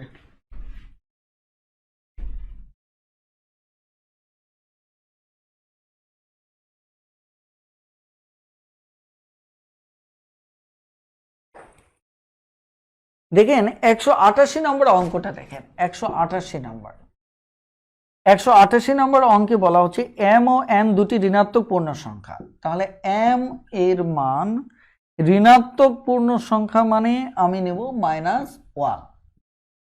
ওকে, তারপর দুটি ঋণাত্মক পূর্ণ সংখ্যা, রাইট? তাহলে আপনি যে কোনো ঋণাত্মক পূর্ণ সংখ্যা নিতে পারেন, এক্ষেত্রে কোনো সমস্যা নেই। ক্লিয়ার? এবার দেখেন যে কোনো, এখানে বলা হচ্ছে m দুটি ঋণাত্মক পূর্ণ সংখ্যা m n, তাহলে n এর মান আমি ধরে নিলাম -2।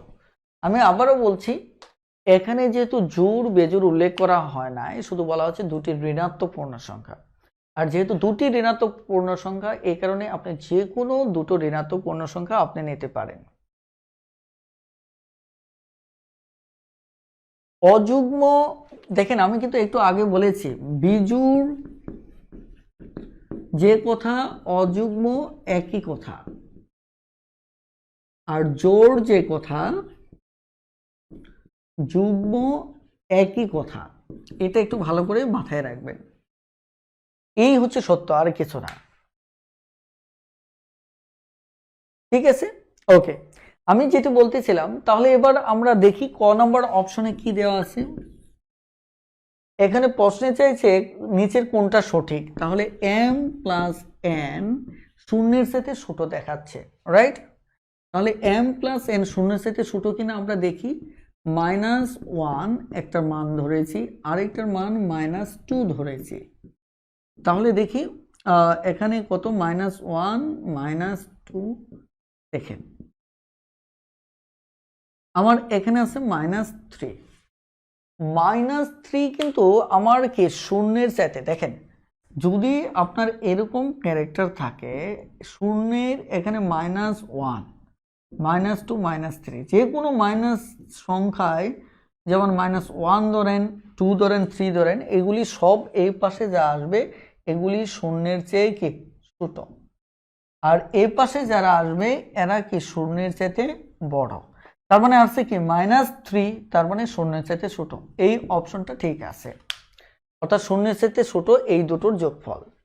এখন যদি অন্যগুলো দেখেন ঠিক নেই, যেমন এখানে খ নম্বর অপশনে বলা হচ্ছে m-1 এটা শূন্যের চাইতে ছোট কিনা, খ নম্বর অপশনে। এখন দেখেন -1 -2, তাই কিনা? তাহলে -1 + 2 খেয়াল করেন, 1 শূন্য, দেখেন 1 তো এই পাশে, তাহলে এই পাশে থাকলে কি সেটা শূন্যের চাইতে ছোট হবে না, তার মানে কি এটি ভুল। এভাবে প্রমাণ করে দেখবেন, ইনশাল্লাহ বাকিগুলো আপনারা পেয়ে যাবেন। হ্যাঁ, আলাদা সংখ্যা নিতে হবে এমন না, আপনি সেম সংখ্যা নিলেও হবে, কারণ এখানে ঋণাত্মক চরিত্রটা বলছে, এখানে চরিত্র বলছে ঋণাত্মক পূর্ণ সংখ্যা, বলে নাই যে জোড় নাকি বেজোড়, এটা বলা হয় নাই। তার মানে আপনি ইচ্ছে মতো যে কোনো সংখ্যা নিতে পারেন। আমি বারবার বলছি, একটা সংখ্যার চরিত্রটা হচ্ছে অঙ্কের জন্য মূল। চরিত্রটা আপনাদের বুঝতে হবে, চরিত্র যদি বুঝতে পারেন তাহলে আর কোনো সমস্যা নেই। এখানে চরিত্রের কথা বলা হচ্ছে, কথাটা ক্লিয়ার? আশা করি বুঝতে পারছেন।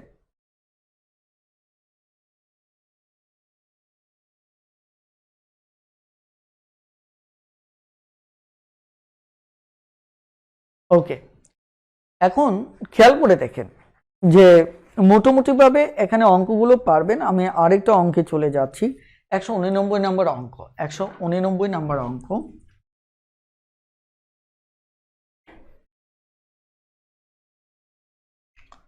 একশো 189 নম্বর অঙ্ক। 189 নম্বর অঙ্কে বলা হচ্ছে যে 2x - 3 এটা হচ্ছে বিজোড় সংখ্যা। এটা বলছে কি, এটা হচ্ছে আমার বিজোড় সংখ্যা, ভালো করে খেয়াল করেন, 2x - 3। এখন আমি আবারও বলছি, সব সময় সংখ্যার অঙ্ক শুধু না, গণিতের যে কোনো অঙ্ক বৈশিষ্ট্যের ভিত্তিতে চিন্তা করবেন। আমি আবারও বলছি, চেহারা নয়, চেহারা নয়, চেহারা দেখে বিচার করবেন না। আপনারা এখানে 3 দেখেই যে আপনি মনে করবেন এটা জোড়, এমন না। এখানে 2 আছে মানে যে এটা সরি 3 আছে মানে বিজোড় মনে করবেন, এরকম ভাবা যাবে না।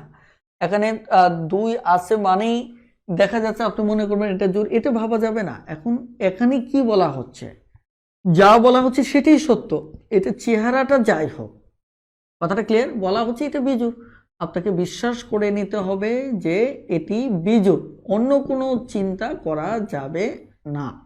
ওকে, তাহলে এটা বিজোড়।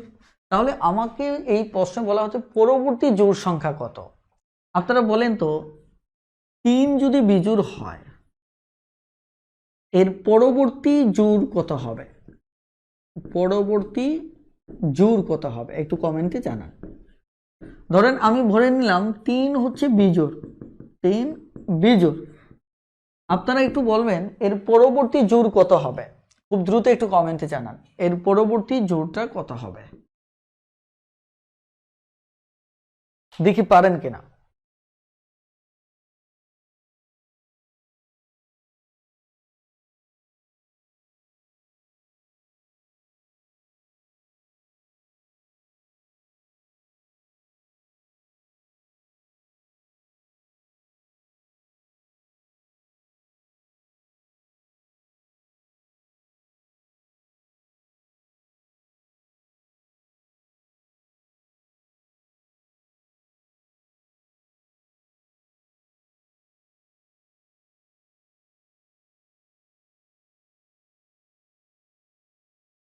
ওকে, তাহলে আপনারা স্বাভাবিকভাবে বলতে পারেন 3-এর পর হচ্ছে 4, তাই কিনা? তার মানে পরবর্তী জোড় হচ্ছে কি আমার এখানে 4।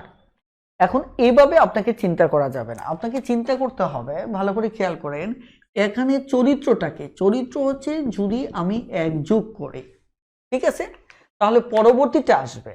কারণ আমি যদি এখানে 3 না বলে আমি যদি বলতাম x হচ্ছে একটা বিজোড় সংখ্যা, তাহলে পরবর্তী জোড় কত হবে, তাহলে আমার আনসার কি হতো, আনসার হতো x প্লাস 1, আনসার হতো কি x প্লাস 1। যেহেতু এটাকে আমি বিজোড় বলছি তার মানে আপনার চিন্তা করার কিছু নেই, এটা তাহলে আমাকে ধরে নিতে হবে বিজোড়, প্রশ্নে বলছে বিজোড়, ইটস ওকে বিজোড়। তাহলে পরবর্তী জোড়টা কত, আপনাকে 1 যোগ করতে হবে। আশা করি বুঝতে পেরেছেন, ঠিক আছে। এবার আসেন, তাহলে এটি যদি বিজোড় হয় তাহলে আমার পরবর্তী জোড় কত হবে, তাহলে এটাকে তারা বিজোড় বলছে, পরবর্তী জোড় হলে তাহলে আমার কি বিজোড়ের পরেই তো জোড়, তাহলে আমার এই চরিত্রের মতো আমার 1 কি করতে হচ্ছে, যোগ করতে হচ্ছে, তাহলে 2x - 2। ক্লিয়ার? উত্তর হচ্ছে আমাদের গ নাম্বার। বুঝতে পেরেছেন কিনা প্লিজ দ্রুত কমেন্টে জানান।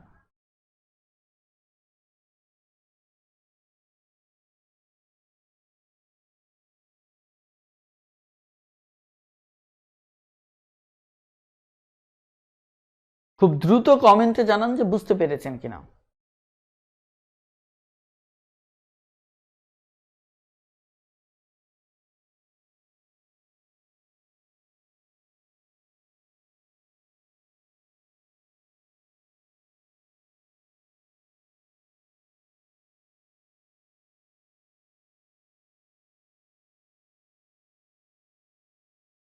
ঠিক আছে,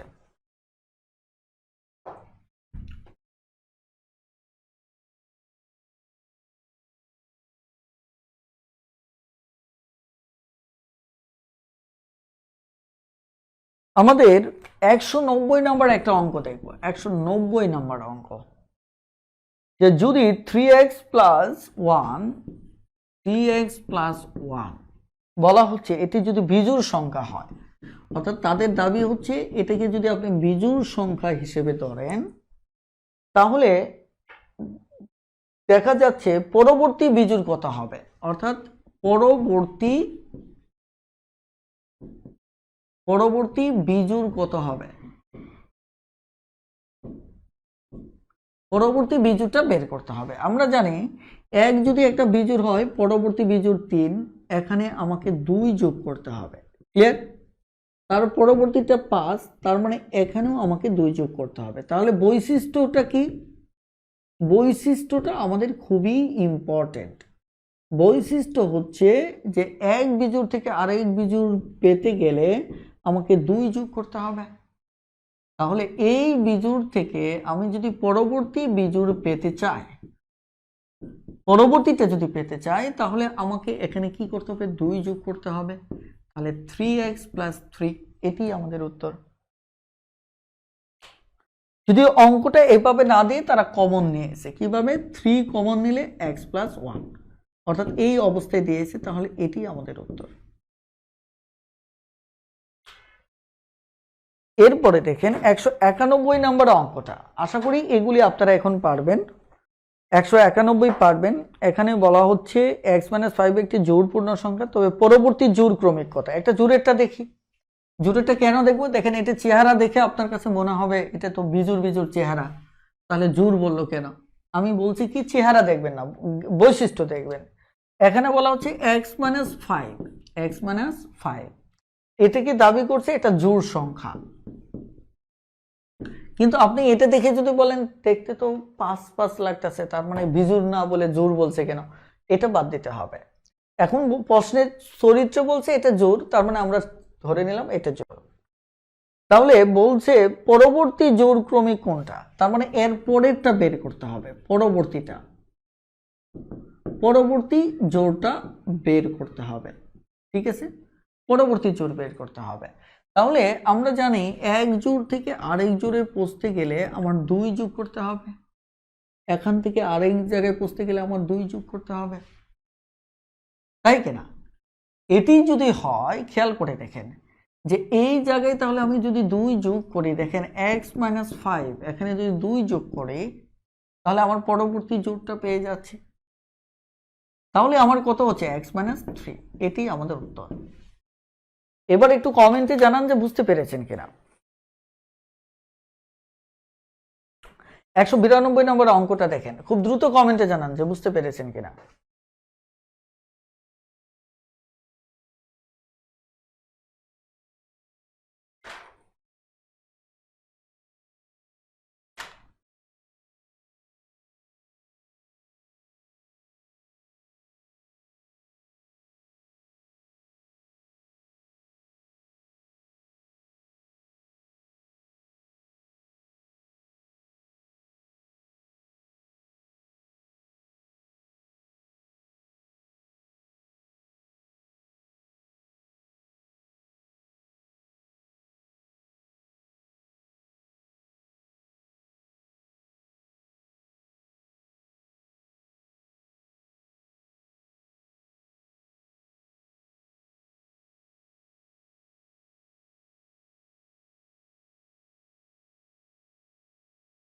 একশো 92টা দেখেন,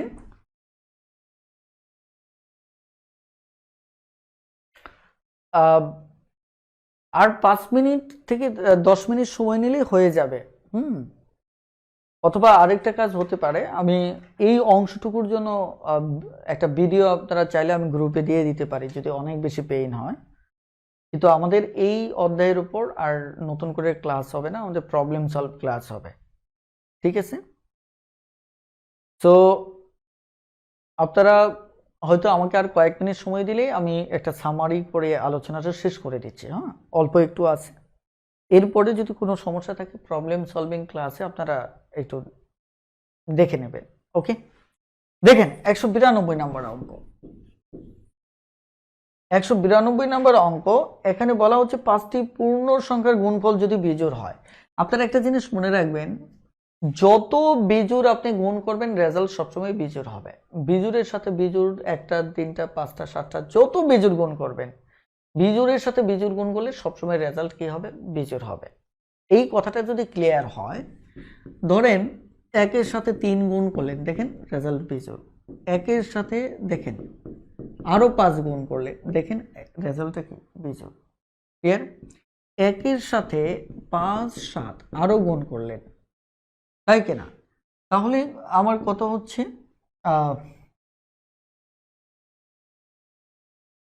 সব বিজোড়।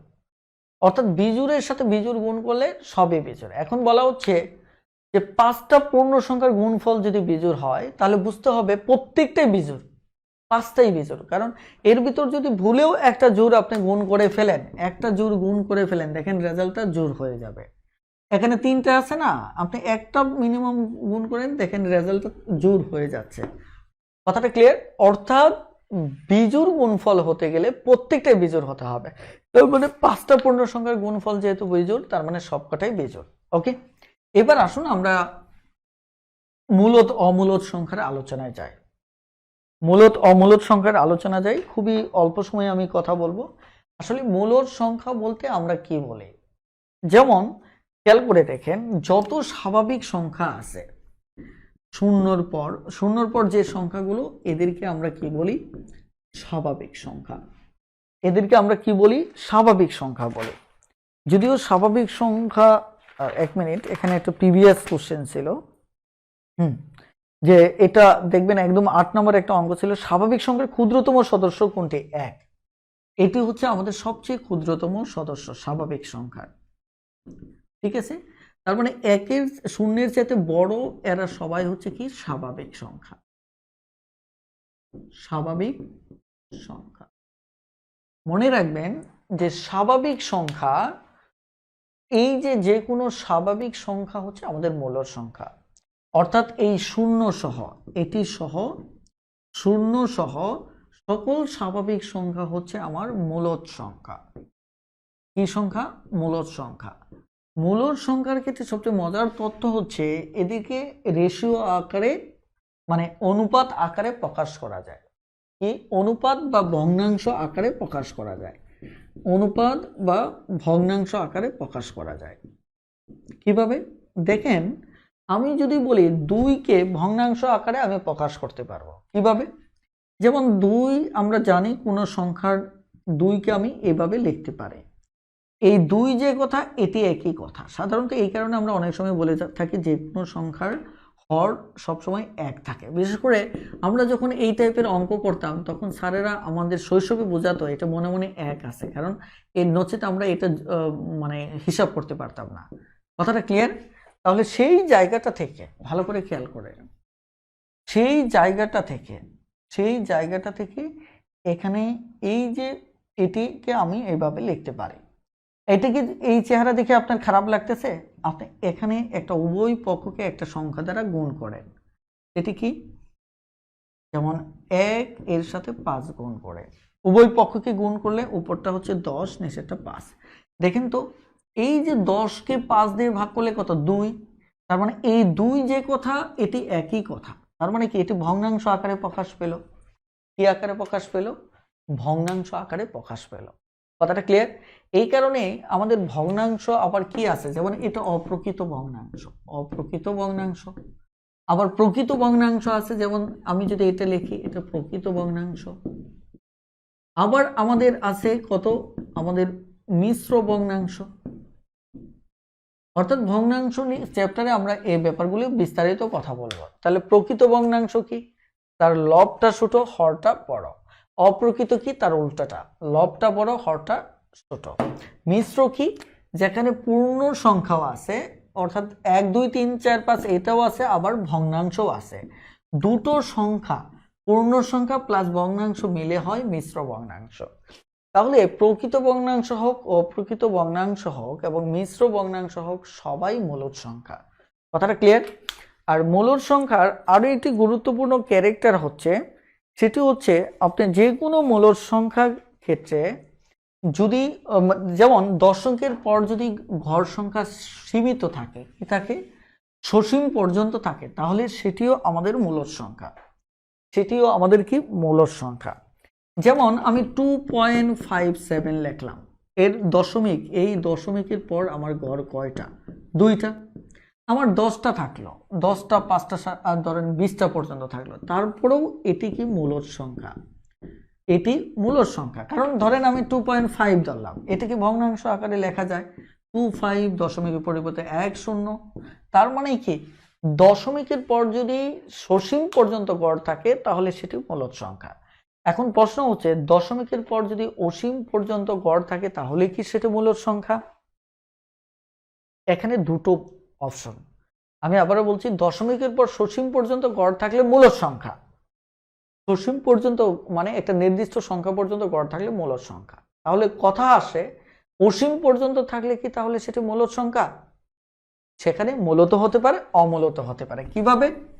ধরেন আমরা স্বাভাবিকভাবে যদি ধরেন বিশেষ করে আমরা যদি ধরেন পায়ের মানটা যদি নেই, ঠিক আছে, তাহলে আপনি পায়ের মানটা 3.1416 এভাবে কিন্তু আপনি অনেক ঘর পর্যন্ত লিখতে পারেন, অনেক ঘর পর্যন্ত লিখতে পারেন, যেটা কোনোদিনও শেষ হবে না। কথাটা ক্লিয়ার? কোনোদিনও কি হবে না? শেষ হবে না। তাহলে দেখেন এটির রেজাল্টটা অসীম পর্যন্ত আসবে। কি পর্যন্ত আসবে? অসীম পর্যন্ত আসবে। যার কারণে আপনার দেখা যাচ্ছে এটিকে অমূলদ সংখ্যা বলবো। তার মানে অনেকটা কিন্তু ওর মতোই হলো, সসীম পর্যন্ত গড় থাকলে মূলদ, আর যদি অসীম পর্যন্ত গড় থাকে তাহলে অমূলদ। বাট যদি এমন থাকে ধরেন 3.1617 অথবা বারবার ধরেন আমি যদি বললাম 111 এভাবে যদি আসে, অর্থাৎ একই সংখ্যা যদি বারবার ঘুরে আসে, একে বলা হয় পৌনঃপুনিক। কি বলা হয়? একে আমরা বলি মূলত কি পৌনঃপুনিক। তাহলে পৌনঃপুনিক কি? যে একটা সময় পর যে এইগুলো বারবার ঘুরে ফিরে আসতে থাকবে, যেমন এক, অথবা দেখা যাচ্ছে মানে স্বাভাবিকভাবে 333 এভাবে আসতে থাকলো, অথবা স্বাভাবিকভাবে 262626 এভাবে আসতে থাকলো, অথবা 5123 অর্থাৎ একটা নির্দিষ্ট সংখ্যার পরপর ওটা আবার রিপিট করে যদি আসতে থাকে, তাহলে এটা অসীম পর্যন্ত হলেও পৌনঃপুনিক সবসময় আমাদের মূলদ সংখ্যা। পৌনঃপুনিক কি? আমাদের মূলদ সংখ্যা। তাহলে আমরা মূলদ কি কি পেলাম? আমাদের শূন্য স্বাভাবিক সংখ্যা মূলদ সংখ্যা, প্রকৃত অপ্রকৃত ভগ্নাংশ মূলদ সংখ্যা, দশমিকের পর গড় যদি সসীম হয়, সসীম পর্যন্ত হয় তাহলেও মূলদ সংখ্যা। একইভাবে যদি দশমিকের পর অসীম হওয়ার পরও যদি পৌনঃপুনিক হয় তাহলেও সেটা আমাদের মূলদ সংখ্যা। আমরা এই পৌনঃপুনিকই কিছু অঙ্ক, যে পৌনঃপুনিক থেকে আমরা ভগ্নাংশ থেকে আমরা কিভাবে সাধারণ ভগ্নাংশে রূপান্তর করব সেটা ভগ্নাংশ চ্যাপ্টারে আলোচনা করব। তো এখানে আলোচনায় যাচ্ছি না। এর বাইরেও আমাদের আরো মূলদ সংখ্যা আছে। সেটা কি? যেমন আপনি যদি কোনো পূর্ণ বর্গ সংখ্যা লেখেন 16, তাহলে এটার বর্গমূল আমাদের মূলদ সংখ্যা। যেমন 25, এর বর্গমূল আমার কি মূলদ সংখ্যা। 625, এর বর্গমূল আমার কি মূলদ সংখ্যা। ক্লিয়ার? এখন আসেন, যদি ঘন সংখ্যা হয়, পূর্ণ ঘন সংখ্যা হয়, তাহলে এটিও আমাদের মূলদ সংখ্যা। তার মানে আমাদের দেখতে হবে পূর্ণ বর্গ আর পূর্ণ ঘন, এই দুটোই হচ্ছে আমাদের মূলদ সংখ্যা। কারণ এদের রেজাল্ট যেগুলো আসে এগুলি কি সংখ্যা আসে? স্বাভাবিক সংখ্যা আসে। যেহেতু স্বাভাবিক সংখ্যা আসে এই কারণে এরা মূলদ সংখ্যা। শুধু স্পেশালি যে জিনিসটা মনে রাখবেন, যদি পূর্ণ বর্গ না হয়, যেমন 6 এর বর্গমূল, এটা অমূলদ সংখ্যা। কি? অমূলদ সংখ্যা, কারণ এটি পূর্ণবর্গ না। 3 এর বর্গমূল আমার অমূলদ সংখ্যা। আমি যদি বলি 10 এর বর্গমূল আমার অমূলদ সংখ্যা। তার মানে অমূলদ কি বুঝলাম? এটা ঘনমূলের ক্ষেত্রে একই কথা। তার মানে কোনো পূর্ণবর্গ ছাড়া অন্য যে কোনো সংখ্যা থাক না কেন তাদের বর্গমূল অমূলদ হবে, কিন্তু শুধুমাত্র পূর্ণবর্গ পূর্ণ ঘন থাকলে সেটা আমার কি হবে? মূলদ হবে। কথাটা ক্লিয়ার? এই হচ্ছে আমাদের মূলদ অমূলদ সংক্রান্ত সমস্যা। আপনারা একটু দেখে নেবেন। এর উপর আমার একটি ফেসবুক গ্রুপ, ইউটিউবেও একটা ভিডিও আছে, চাইলে সার্চ করে দেখে নিতে পারেন। ওখানে বেশ একটু সময় নিয়ে আলোচনা করা হয়েছে। আমার মনে হয় এইটুকু থেকে পরীক্ষায় প্রশ্ন আসবে, আপনারা পারবেন ইনশাআল্লাহ। তারপর বইতে আরো গুছানো আছে, একটু ওখান থেকেও দেখে নেবেন। তাহলে আজকের ক্লাসটা এ পর্যন্তই। আমি আর কথা বাড়াতে চাচ্ছি না। সবাই ভালো থাকবেন, সুস্থ থাকবেন। আল্লাহ হাফেজ। আসসালামু আলাইকুম।